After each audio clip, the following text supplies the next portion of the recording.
Hello, I am Jeff Rodrigues, the lead author for the paper titled "Does Sternal Displacement During Functional Activities Vary with Time and Adherence to Traditional Sternal Precautions?"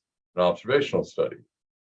In brief, the objective of the study was to measure the difference in sternal movement in subjects who underwent a median sternotomy while performing certain activities that are commonly frowned upon postoperatively.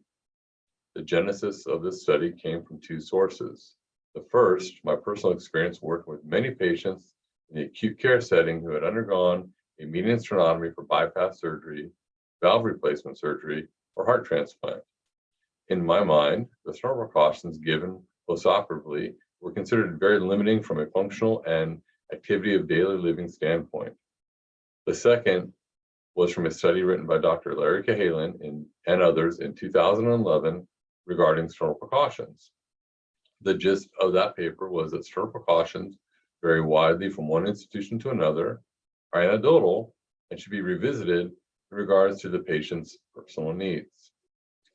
In this current study, we recruited 17 subjects from a local hospital who underwent cardiac surgery by median sternotomy. We saw subjects within 1 to 2 weeks after their surgery. We had the subjects perform activities that are commonly restricted following median sternotomy. These activities, as seen in Figure 1, were shoulder flexion to 90 degrees, full shoulder flexion, shoulder horizontal abduction, and then going from sitting to standing, and then standing to sitting using both arms for support.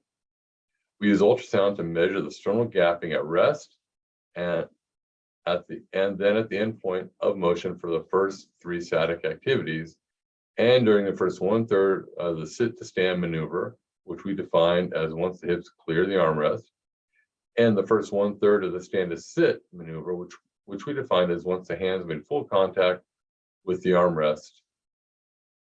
We define sternal displacement as the difference of sternal gapping at the end point of activity minus the sternal gapping at rest.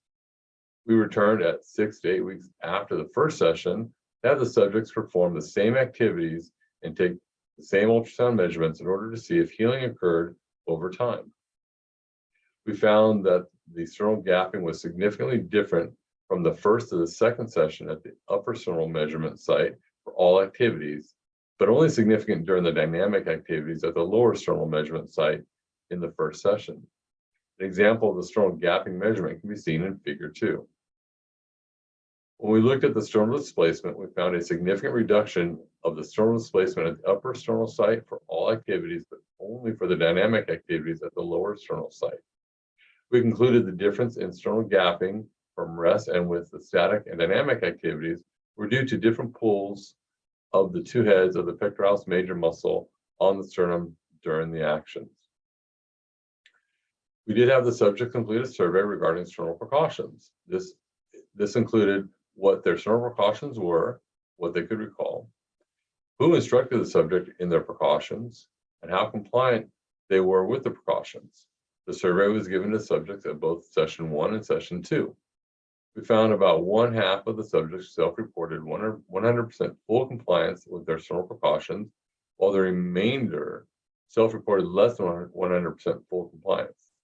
This latter group reported being compliant on average 68% of the time.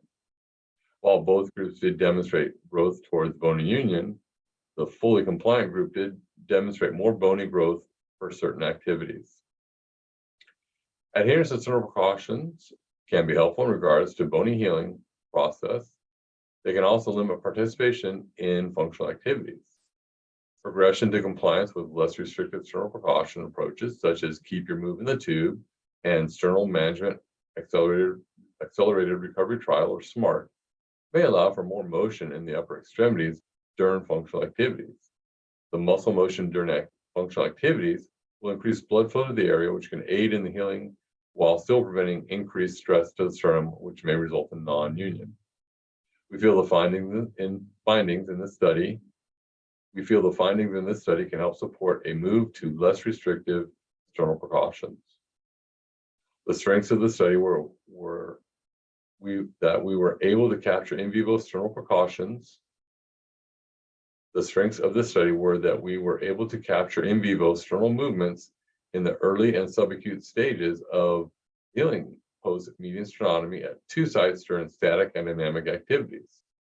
Despite our small sample size, we were able to have an evenly split group of those that self-reported being fully compliant and those that were not fully compliant with their sternal precautions. This allowed for a direct comparison of sternal displacement over time in each group. We were also fortunate that the subjects were not limited by pain during the activities, which allowed us to directly measure sternal displacement in activities that are commonly restricted post-median sternotomy. The limitations of the study were that all subjects were recruited from one local hospital and there was only one female subject.